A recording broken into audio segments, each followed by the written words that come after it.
On my left, what you're now saying is, hey, that's on the right, is the new Classic Army 2014 gearbox. And on my right, what you're saying, hey, that's the left, is the old style, probably from 2008, 2009, on up till recently, style gearbox.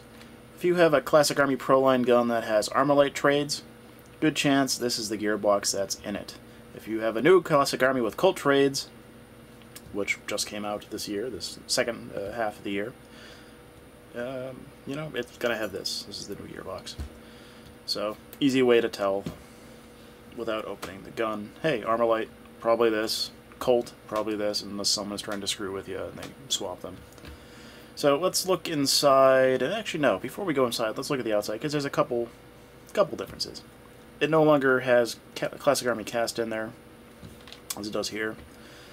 They're both painted too. They're both some sort of hammered iron paint on the outside. The insides are not painted, because painting the inside of a gearbox is stupid, and you're covering up sins inside of it. You're painting your gearbox inside.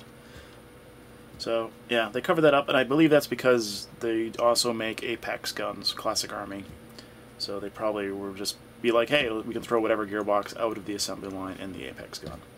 Though right now, currently, all the Apex guns are blowback, and currently all the Classic Army guns are non-blowback in the United States. And overseas it's different. But in the United States, from talking to the distributor, they're kind of leery of the blowback guns after sort of the ECR-4 and Tango Down and other RC guns had some durability concerns on those mechanical blowback guns. So, but if you've had an Apex and you've been using it for a while, let me know in the comments about how it's holding up with the mechanical blowback, because it's essentially the same, but it uses the new style gearbox as opposed to the old. Actually, the LWRC and the ECRs had an 8mm bearing gearbox. So this is 7 and that's 9. So that would be in the middle, your middle. So let's take a look on the back, because that's where they're the most different. Plastic selector plate. Never really had a problem with plastic selector plate. Some people would get them jammed with just grit and whatnot and try to force it with their selector, and then it would break it. The new one is it's stainless steel, and it's screwed on, so it should be nice and durable. And it has clearance for a gear, so if they want to do ambidextrous, they can. It's just like the King Arms and VFCs, very similar to this. Oops. We have our 9mm ball bearings and your 7mm ball bearings, which should hold more torque load, so that should be more durable of a bearing. I've seen these oval out, especially on cheaper guns, where these bearings are just of such the poor quality. But Classic Army, it's probably fine. They probably sourced a decent one. Haven't had any really issues with those. So, but these should hold. You could use a heavier spring and still have nice smooth bearings. So 7, 9. So let's take a look inside. They're both essentially, you know, the reinforced design. You know, there's a little external reinforcement there, and the reinforcement in the back around the neck of the motor here. So both very similar. Both use the same sort of Classic Army grease, the sort of a thick silicone gel. It's like cough on camera, but whatever. So let's start with these cylinders and pistons. Let's take the piston out here and piston out here. First thing you'll notice, aluminum cylinder head. A lot of companies are doing that now. VFC, KWA. I mean, it's more durable. It's not going to break, but it might break something down the road. But really see no super downside to it.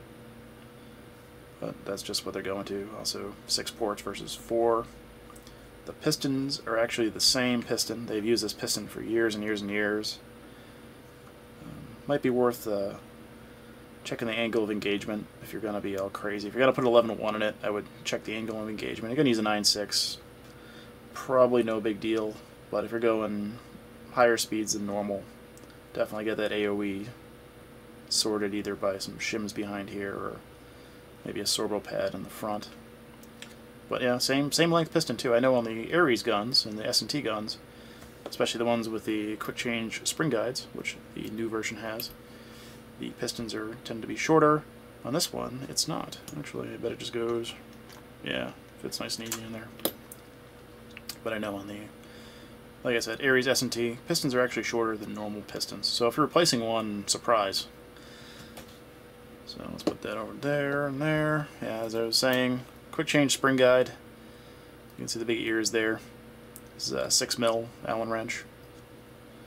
And when I say quick change, it's quick compared to taking the gearbox apart. The only really true quick change M4 is the, I think the Aries one in Star, same company, where you unscrewed the buffer tube and you could easily go in the back and pop it out. Where this you have to take the gearbox out of the upper and lower receiver. So, but you don't have to take the gearbox apart, so you have to mess with your shims or all that other fun stuff. And this one, you know, regular, you know, ball bearing stack, just like this one. And this is not metal here. This is like polyacetal or Delrin or whatever. But this is metal. And a lot of people say, hey, it's plastic, it's gonna break. But it's not plastic all the way. If we pull it apart, you can see it's actually steel up into that part. Where when the plastic ones break, it's usually down at the bottom. So they got you covered there. But they probably did that so it's nice and smooth with a spring to rub against, not catch. So, continuing with the cylinders, we have brass and we have aluminum. We also have an aluminum piston head and a plastic piston head. So that's, you know, it'll absorb shock better, but that'll just be more durable. But also to note, the nozzles look the same, but they're not. They're both O-ring, but this is a bore-up cylinder, and this is a regular cylinder. This is about 1 millimeter wider. I'll put it on its respective side. I don't know if it'll show up well on camera, but this one's thicker than that one. This is like 34.8 millimeters, and this is like 33.8 millimeters. So, a little more volume. This is out of an M16 length barrel, so it's like 510. So with the volume, be good. But they're going to put the bore up on all their guns now. So even their M4, which is a shorter one, which would be ported, they're going to do the bore up cylinder. Maybe it's just they're going to just invest in all bore up stuff. So they don't want to change their assembly line and have like two different size pistons and two different size piston heads and two different size cylinders to confuse people, because these are mass produced by minimally skilled labor usually in your airsoft market. Sometimes, you know, it can vary, but usually, have you seen any videos of the East Asian airsoft companies? They sometimes they're just a little bit bigger than a garage making these, and just an assembly line with a bunch of women and girls there sitting there putting these things together. It's kind of neat if you Google the videos for those. But this one's ported. This is out of an M4 length gun. But both are, you know, they both got good compression. Let's put that in there. Yeah. Always good compression out of the box for these things. So tappet plates, they're the same. Look at that cut. Nice round cut, helps with feeding. If you look at these trigger shuttle assemblies, this is, they're different plastics, but they'll probably hold up. The wires attached to said assemblies, this is a 16 gauge silicone coated wire. This is that looks like an 18 gauge PTFE coated wire, or Teflon. People call this like silver wire. It's not silver. If it was silver, the guns would be a lot more expensive. Sometimes it's silver plated wire, but it's both aluminum wire in there. It's nothing like crazy fancy. You don't need pure silver wire on your guns. It's you know, all you need really is the coating to not melt and to conduct and not rust or corrode. So, and they color coded it too to make it easy, so you can see. Oh, that's kind of out of picture, but there we go. Yeah, it's color coded. But yeah, I liked these wires. Other people just hated them. They nicks very easy. And another problem with these wires is they gave you this wire down your crane stock. This is like a 20 gauge wire or something, or 22. It's just ridiculous. It's like, why would you do this and have 16 gauge wire and then do this? It made no sense. And then you had another Tamiya connector to add resistance, because these are just notoriously, you know, resistant. And it's only 10 amps. a 9.6 can pull more than 10 amps, or push more than 10 amps. So they got rid of that, and now it's just one solid piece. Ooh. So one solid piece of wire, except on this one, which was out of a M16, it actually has an adapter. So if you still have large type batteries that take large type Tamiya connectors, it comes with the adapter, so you have to switch it. But I wish the airsoft market, the airsoft companies, would just adopt Deans. It would make everything, you know, actually, I say Deans, but then they'd have to pay Deans, and they probably don't want to pay anybody. They should just adopt a different high current connector that's not Tamiya. I'll put it at that. There's plenty out there, and some of you may not even pay royalties for. So the springs, probably about the same. You know, we're still in the top here. These guns that come through Spartan Imports, they like to get them to shoot around 380 FPS now with a 2. And it actually feels a little stiffer than the other one. But I know both these guns shot just under 400, so you know, maybe it's well, then again, I don't know. I don't have a spring dyno, so I'm not going to be saying that is actually what, and that's that, but that felt a little stiffer.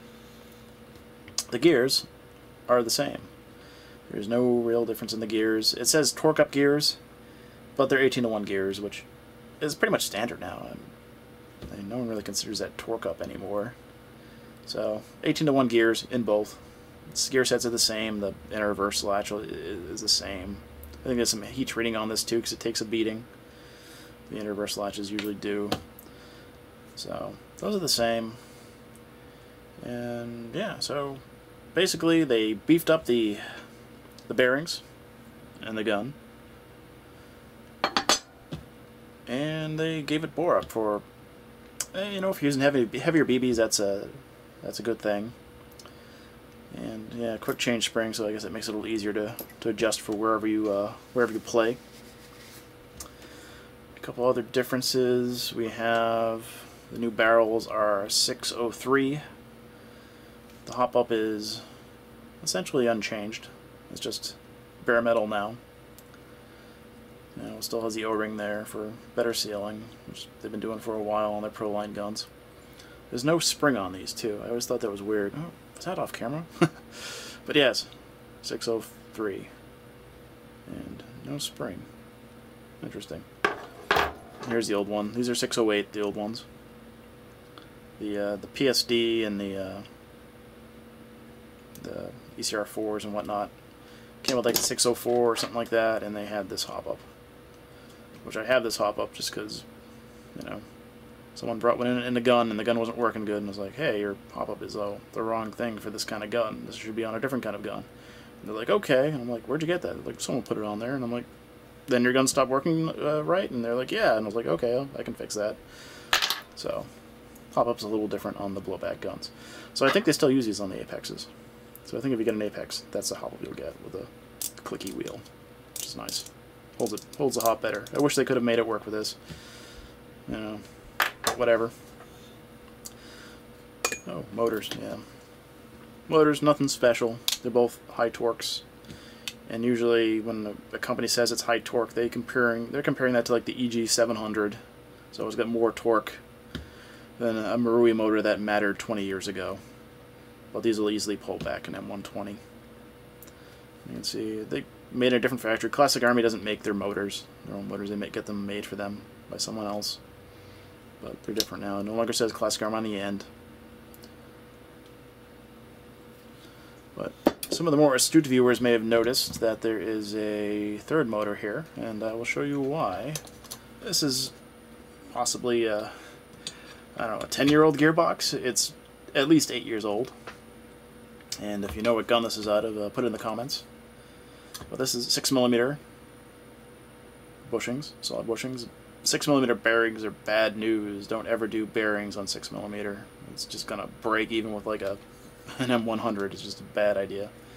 The castings are virtually identical. I mean, there's a couple things different. It doesn't have the writing, obviously, as this one does, and it doesn't have the provision for the bolt catch, the mock bolt catch.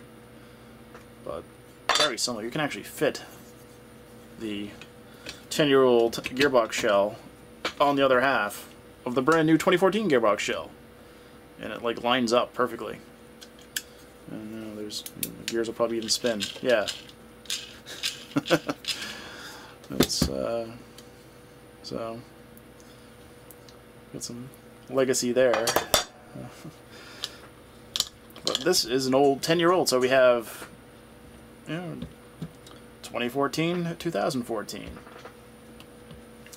And you can see that back then spring guides were brass, with a little washer on them. And the piston was the same.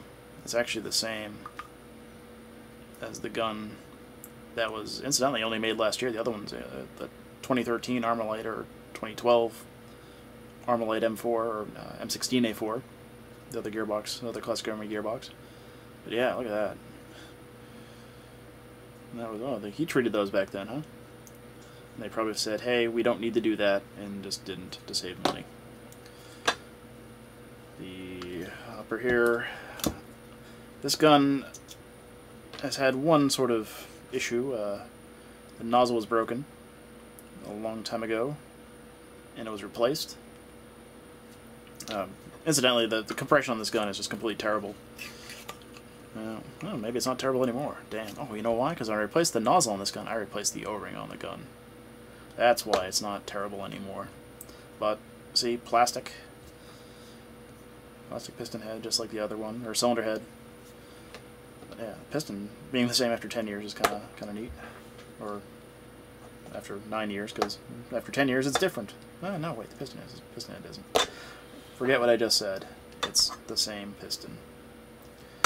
Gears are actually different. They're still steel, but they different casting marks. Now instead of just saying CA, now they say Classic Army. Full script. I mean, the grease is completely dried in this gun, so we'll just dry it up. Also has that 16 gauge wiring and a similar trigger shuttle. Is this a no, I don't think it is. No, it is. It has the old Marui style safety. You can see there. That was the additional safety when you put it in safe, that the current connection would be broken as well. So there'd be no electricity going through there. So that's a little different too. That showed its age as well. But neat. That's progress. Hopefully they'll make even more progress. Maybe down the road we'll get a nice MOSFET in that, so you could use an 11.1 in that all the time and get that nice trigger response you get out on 11.1.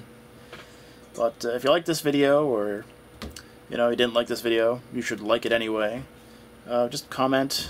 If you want to see something else, let us know. If you want to stop by the store, come on by. We're Master Hobbies, 565 Main Street in Cherry Valley, Massachusetts. You can also find us on Facebook at facebook.com/masterhobbies.